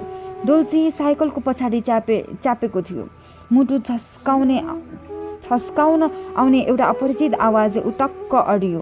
उसले सुन्यो एउटा डाइट काट आइस। बजारियाबाट आया साप। के ल्याएर आइस भन। नल्काको डोल्ची ल्याएर आया साप। ए बम बनाउने सामान बोकेको रहेछ। आतङ्ककारी मासाला ठोक ठोक नछोड राँडेको छोरालाई हान। Damn damn damn. साँझ 7 बजेको रेडियोमा भनिरहेथ्यो सुरक्षाकर्मीहरूको दोहोरो भिडन्तमा राजाफाँटमा 17 जना आतङ्ककारीहरूको मृत्यु, 27 जनाद्वारा आत्मसमर्पण। चन्दु कथरिया त्यसै उदास भइरहेथ्यो धेरै दिनदेखि। त्रिपुरको सडकमा गुट्खा खाएर पिच्च पिच्च ठुकिरहन्थ्यो ऊ। नजाने यतिको उदास किन छाएको थियो उसको मुहारमा। बाबुजी राजिमल कथरिया खटौलीमा बसेर डोरी बाटिरहेका बेला खुट्का माथा टेकाएर रुँदै घरबाट निस्किएको थियो ऊ। एकहोरो कमिजका फालहरू हल्लाउँदै हिँडिरह्यो ऊ। पछाडि फर्केर पनि हेरेर हिँड्दा एक सुरो जस्तो बनिदिएको थियो चन्दु। राजमती राणाको भट्टी दुकानमा पुगेर 2 पुडिया गुट्का किनेपछि रित्ता आँखाहरू आकाशतिर पुर्यायो उसले। आकाशमा रित्तो आकाश बाहेक केही थिएन। रित्तै फर्के उसका आँखाहरू जमिनमा। धरतीमा चारैतिर आँखा दुलाएपछि केही निश्चित भएर बोल्यो ऊ राजमती राणासँग। मिहीका बो माल लावो, मेरो त्यो सामान ल्याओ। भित्र कोठामा पलङमुनि जतन गरी लुकाएर राखेको बोराको माल ल्याइदियो उसले। फुत्त सामान निकालेर बोरा मिल्काइदियो उसले। देखेर छक्क परे म। अरे बाफ रे बाफ, कटुवा पिस्तोल। चिने जानेको सोझो चन्दुको यो चर्तीकला देखेर विस्मत भएँ म। भित्रबाटै बोलाएँ, ए इन चन्दु भैया हिया आ। उस्तै उदासी अनुहार लिएर लुरु लुरु मेरो समीप आयो। पिस्तोल उसको हातैमा थियो। उसले जतनसाथ पलङमुनि लुकायो। ग्राहक बेन्चको एउटा छेउमा बस्न दिएर उसलाई मैले सोधेँ, अरे चन्दु भैया किन उदास छस् त? के भो तँलाई भन्? अनि यो कटुवा पिस्तोल कहाँबाट लिन ल्याइस् त? मेरो आश्चर्य भावमा ऊ फिस्सा हाँसेन। सधैँ उसको बानी त्यस्तै थियो, फिस्सा हाँसिदिने। तर यसपल्ट उसको पुरानो हाँसो हराएर ऊ टोलाइरह्यो। मैले स्वात्त पार्न थालेको गिलासको रङ्ग हेरेर उसले थम्याएको हुनुपर्छ, भोक्दा चल्दैछ। उसको अनुहार बताउँथ्यो भित्रैदेखि कुनै तनावले सताइरहेको छ उसलाई। दोस्रो पटक माथि उठेको मेरो गिलास हेरेर भित्रबाट राजमतीलाई करायो उसले, ऐ राजमती यहाँ आओ त। एक वचनमा उभि सारिका झै राजमती दैलोमा देखा परे। आज जीवनको अन्तिम चोटि भन्दैछु, दाईको तरफ से 1 क्वार्टर ल्याइदेऊ। मेरो अनुहार निहालेर मुस्कुराइरही राजमती। ऊ मुस्कुराउँदा खुसीको मिठो लहर दौडेर आयो मनभित्र। राजमतीको मुस्कुराहटसँगै चन्दुको उदासी झन् गहिरियो। उसको उदास अनुहारमा थोरै खुसी भर्नलाई भने, ल्याइदेऊ राजमती, चन्दु जे खान्छ त्यो ल्याइदेऊ। राजमती गएपछि फेरि करायो ऊ, भोड्का ल्याऊ है राजमती, भोड्का। राजमतीले भोड्कै ल्याएर राखिदिए। सिद्रा नाइ हो? चन्दुले सोध्यो। है, राजमती गई। है त्यो लाओ न। राजमतीले अराएर करायो ऊ। तेलमा तारेर सिद्रा ल्याइदियो राजमतीले। खुर्सानीमा भुटेका सिद्रा चपाएपछि स्वास्वा गरेर ओठ गोलो पारिरह्यो चन्दुले। एक पेग स्वात्त पारेपछि मौनता तोड्दै चन्दुले बोल्यो, मैले त निश्चय गरिसकेँ दाई, म जनमुक्ति सेनामा जान्छु अब। उसको उदासी यहाँ आएर पोखिँदै थियो अहिले। मैले भने, बुढो बाबु र आलु काँचो पढाइ छोडेर किन जान लागिस् चन्दु? तेरो गाउँका कति युवकले त्यहाँ गएर ज्यान गुमाइसके। पहिला आफ्नो जिन्दगी हेर चन्दु, किन भौतारिएर हिँड्छस्? कतै टाढा आकाशले गडागुडुग गरिरहेको थियो। एक हुल चराहरू त्यसै बेला घर परको जङ्गल माथि माथि उडिरहेको रमाइलो दृश्य थियो। बाहिर पूर्वमा उधिरहेका महिनालाई मतलब नगरेर बोले चन्दु, तपाईँ सहन सक्नुहुन्छ दाइ यस्तो अत्याचार? म भन्छु, मा कसम सक्नुहुन्न। ऊ शान्त भएपछि सम्झाए, के अत्याचार भयो र चन्दु, के पीडा तँलाई भन् त, आफ्नो पीडा लुकाएर किन जङ्गल पस्न खोज्छस् भन् त भाइ भनेर। के पाउँछु दाइ मैले, केही पाउँदैन। हाम्रो लागि त सरकार पनि छैन, कानुन पनि छैन, गरिबको लागि केही पनि छैन। हाम्रो पीडा त भगवानले पनि सुन्दैन दाइ। त्यसै भएर बन्दुकको गोली पुग्ने भएको भए म यो सूर्य भगवानलाई पनि भुइँमा झारिदिन्थे। पलङमुनि राखेको पेस्टोल आकाशतिर सुझाए उसले। मलाई लाग्यो चन्दु पागल सुरमा छ, कसैले सुन्दैन तेरो कुरा, म सुन्छु नि, भन्न भाइ। मेरो कुरा कहाँ सुन्थ्यो र ऊ, आफ्नो कुरा ओकलिरह्यो। त्यही कारणले मैले जनमुक्ति सेनामा जान लागेको छु दाइ। तपाईँ मलाई नराम्रो नसोच्नुहोला, मैले बदला त लिन्छु, भगवानको कसम दाइ, बदला नलि म फर्किँदैन। होइन, जीवनदेखि यसरी किन निराश हुन्छस् चन्दु, तँलाई कसले के गर्यो भन् त, मैले सम्झाइरहेँ। अर्को पेग लिएपछि मुख बिगारेर बोल्यो, अरे के बताउँ यार दाइ, मा कसम मेरो दुःख बताउँ भने तपाईँ पागल भइजानुहोला। तर म त्यसको बदला त कहाँ छोडुला, कुनै दिन बदला लिएरै छोड्छु दाइ। मैले तेरो कुरा बुझिनँ चन्दु, भन्न यार के भयो तँलाई। सुन्नुहोस्, तेस्रो पेग स्वाट पारेपछि ऊ बोल्न थाल्यो, तपाईँलाई जमिनदारको कुरा त के थाहा, केही थाहा छैन। एउटा कुरा म भन्छु, तपाईँ सुन्नुहोस्। मेरो बाबा त्यतिखेर धेरै जाँड र दारू पिउनुहुन्थ्यो। रोज जाँड खुवाएर जमिनदार शेरसिंहले सबैभन्दा पहिला मेरो बाबाको जमिन खोस्यो। मेरो बाबालाई जाँडको घैँटोमा डुबाएर हाम्रो जमिन मात्र खोसेन, जमिनदारले बाबालाई कमैया समेत बनायो। मेरी आमा लामो कालसम्म त्यसैको भाँडा धोएर बसी, ओछ्यानमा लगाए। त्यसपछि त्यस्तै मेरी आमालाई पनि खोसेर लग्यो। आफ्नो सङ्गतमा पसेपछि मेरो बुढो बाबुसँग आउन मानिन मेरी आमा। आफ्ना खुट्टा दबाउने नोकर्नी बनाएर राख्यो मेरी आमालाई। त्यस्तै धरती र आमा नै खोसेपछि के बाँकी रह्यो र हामीसँग? केही बाँकी रहेन। हामी जस्ताको सरकार, कानुन, न्याय केही हुन दिएन। त्यस्तै यो देश हाम्रो पनि हो भन्ने अनुभूति नै हुन दिएन। त्यस्तै हामीबाट देश पनि खोस्यो। त्यस्तै माथिसम्म उसैका मान्छे, उसैको पहुँच, उसैको सरकार। हाम्रो आफ्नो भन्नु के न रहन थियो र? उसले त्यहाँ न जमिन, न आमा, न देश, केही रहेन। गरिबको त भगवान पनि आफ्नो नहुँदो रहेछ दाइ, सरकार पनि आफ्नो नहुने रहेछ। यहाँ आफ्नो भन्नु को छ र? मेरो कोही छैन। मैले आफ्नो बुढो बाबुलाई वचन दिएर आएको छु दाइ, सके म। बोल्दै उसले गला अवरुद्ध भयो। क्षणभरका लागि एउटा उदासी सन्नाटा छायो कोठामा। बोल्दा उत्तेजनाको एउटा आहोरणमा पुगेको थियो ऊ। पलङमुनिको पेस्टोल फेरि झिक्यो उसले। भित्तामा ताकेर बोल्न थाल्यो, सके भने खोसिएका आफ्ना सबै चिजहरू फिर्ता लिएर आउने छु एक दिन। यही वचन आफ्नो बुबालाई दिएर आएको छु म। हस्त दाइ, धेरै धेरै धन्यवाद। जुरुक्क उठेर हिँड्यो ऊ। लमक पूर्वको जङ्गलतिर गएको हेरिरहेँ। नजाऊ चन्दु भन्न सकिनँ मैले। उसले सुनाएको कथा लेख्न मलाई कठिन भएर आयो। जमिन खोसेको कथासम्म त ठिकै थियो, भगवानको एउटा हृदयसम्म पुगेर करुणाको मूल फुटाउन सकिन्थ्यो। तर जब आमा र देश नै खोसिएको रहस्य खोल्यो उसले, त्यो कथाले लेखनको सीमा नागेर मुटुमा घाउ बनाएको थियो। एउटा यस्तो घाउ जुन पाकेर पनि कहिल्यै खिल्न सकिने छैन। सन्चो भइहाले पनि त्यसको खाटा कहिले पुरिने छैन। मुक्ति आन्दोलनले चरम रूप लिँदै थियो। डगौरा सरले आन्दोलनमा उचाइमा पुर्याइरहेका थिए। वर्षौँ अघिदेखि गरिब र कमैया हुनु आफ्नो भाग्य सम्झिरहेका थारूहरूका दिमागमा खै के जादु भरिदिएका थिए डगौरा सरले। उनीहरू प्राणको बाजी लगाएर आन्दोलनमा होमिएका थिए। असारको अन्तिम हप्तामा हिँड्दै गर्दा पानीको प्रकोप बढ्दै थियो। नाला र कुलाहरू जताततै भरिएका थिए। खहरेहरू नदी जस्तै हुन थाले। नदीहरूले समुद्रको जस्तै अभिमान गर्न थाल्यो।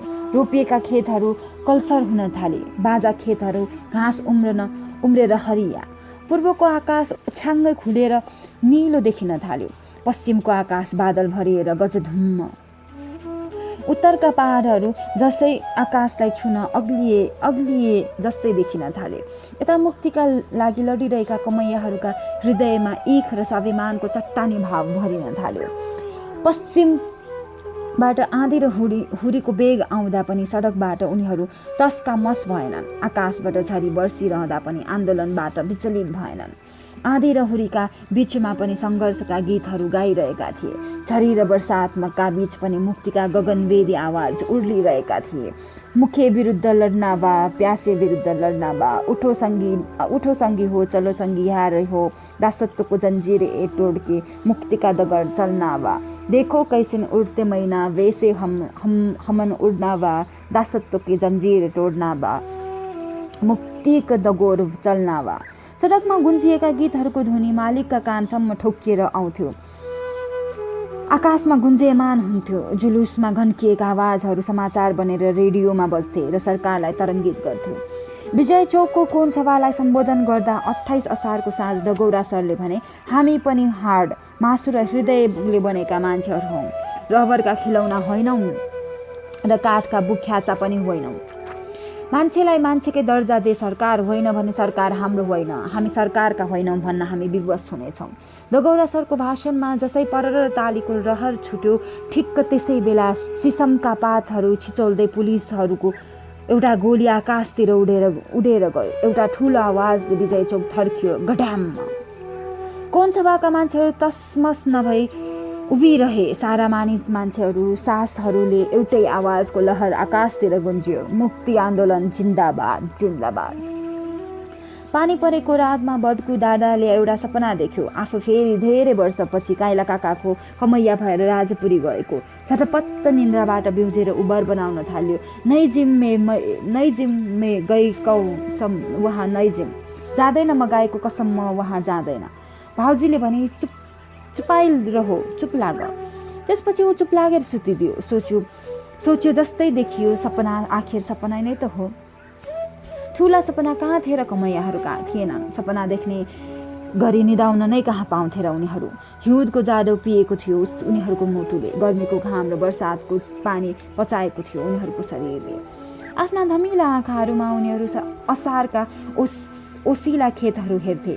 कार्तिकमा लह लह चुल्ने मालिकका धानहरूका बालाहरू हेर्थे। खेत जसको होस्, धान जसको होस्, तर आफूले रोपेको धान फलेका सुनौला बाला देखेर तृप्त हुन्थे उनीहरू। मनमा विरह चलेका बेला उदास भएर खड्गु भन्थ्यो, अघि बाबुले यिनै जमिनदारको घरमा काम गर्दा गर्दै प्राण त्यागे, आमाले यिनै मालिकहरूका गोडा मालिस गर्दा गर्दै त्यहाँ त्यागिन्। हिउँदको ठन्डी र बर्सातको पानी खाँदै 35 को शरीर 60 को जस्तो देखिन थाल्यो। मालिकको घर छोडेर अब कहाँ जानु, कहाँ गर्नु के, कुछ समझमा आउँदैन मेरो। तर डगौरा सरले सबका शरीरमा प्राण भरेर ल्याउँथे। उनी बोल्थे, हिम्मत नहार न हो। डगौरा सर एउटा 70 साल झै उभिएका थिए उनीहरूका लागि, नत्र भने आधार को थियो र उनीहरूको। घर घरमा पुगेर वर्षौँदेखि चेतना जगाउँदै हिँडेका उनी कमैयाहरूलाई मुक्तिका लागि उचालेका थिए। र त आज यसरी आन्दोलनमा आधी उठेको थियो। मुक्ति आन्दोलनको उद्देश्य केवल दासत्व मुक्ति त थियो नै, कमैयाहरूका सपना पनि ठुलो कहाँ थियो र। मालिकको बन्धनबाट मुक्ति, एक पाटो खुट्टा टेक्ने ठाउँ र एउटा टाउको लुकाउने झुपडी, बस। बाँकी त उनीहरूका बलिया पाखुरी छँदै थिए नि। यिनै कमैया हुन् जसले आफ्नो शरीर निचोरेर मालिकका खेतमा धान फलाउँछन्, आफ्नो पेट भोको राखेर मालिकको भकारी भर्छन्। यिनै कमलरी हुन् जसले आफू दरीमा सुतेर मालिकका लागि ताता बिस्तारा लगाउँछन्, आफू रक्षानमा बसेर मालिकका भाँडा तल्काउँछन्। के यिनीहरूको पेट छैन, मन छैन, स्वतन्त्रता छैन? के उनीहरू तपाईँहरू जस्तै मान्छे होइनन्? सहरका सभाहरूमा डगौरा सर यिनै कारुणिक भाषण गरिरहन्थे। जब मञ्चमा उभिएर उनी गरिब धारोहरूका दुःख र सङ्घर्षका कथा अनि कमैया मुक्तिको आवाज बुलन्द गर्थे, मुक्तिका लागि मरेका धारोहरूको शरीरमा समेत प्राण भरिएर आउँथे। आङ झिरिङ झिरिङ भएर आउँथ्यो मान्छेहरूको। चराहरू सिट्ठी बजाउँथे आकाशमा, पाखरीका पातहरू हल्लिएर आउँथे। यस्तो थियो मुक्ति आन्दोलनमा डगौरा सरको शक्ति। असारको घाममा थाकेर जब एउटा मानव लस्कर जीविस प्राङ्गणमा पाखरीको रुखमुनि बस्थ्यो, ठिक त्यसै बेला उन्मत्त भएर एक हुल चराहरू आकाशमा उडिरहेका देखिन्थे। आहा, आकाशका चराहरू कति आजाद भएर उड्दैछन् थिए। गाली गर्ने कोही उनीहरूका मालिक थिएनन्, लस्करमा रोक्ने पुलिस थिएन, हप्काउने कोही स्वामी थिएनन्। उडिरहेको उन्मुक्ति आकाश छोडेर चाँडै कतै फर्किनु थिएन। जुन रुखमा बास बसे पनि आजाद थिए, आकाशको जुन कुनामा उडे पनि निष्फिक्री थिए, धरतीको जुन कुनामा बसेर पनि चारा टिप्न सक्थे। तर बिचरा मान्छेहरूको जिन्दगी चराहरूको जस्तै कहाँ थियो र? केवल चाहना थियो चरा जस्तै भइजाने। आकाशको पल्लो छेउबाट उड्दै उड्दै आएका चराहरू पनि त्यसै बेला कति मात्तिएका थिए। रुखको मुनि बसेर पसिना पुछिरहेका कमैयाहरूलाई जिस्काइरहन्थे उनीहरू। मात्तिएका थिए, यति थिए कि मालिकका जन्जिर तोडेर कमैयाहरूलाई मुक्त हुन ललकारिरहेका थिए। असारको अन्तिमसम्म पनि सडक जुलुसमय भइरह्यो। जान फालेर कमैयाहरू सडकमा तिर्सिए। यस बेला सडक पूर्ण त कमैयाहरूको थियो। सडकमा जुलुस बाहेक अरू केही थिएन। जुलुसमा दिनदिनै मान्छेहरूको उभार बढिरहेथ्यो। जब जुलुसमा लाग्थ्यो मान्छेहरूको कामै जुलुसमा जानु हो, जुलुसमा गएर नारा लगाउनु हो। घरबाट निस्केर मान्छेहरू जुलुसमा भाग लिइरहेथे।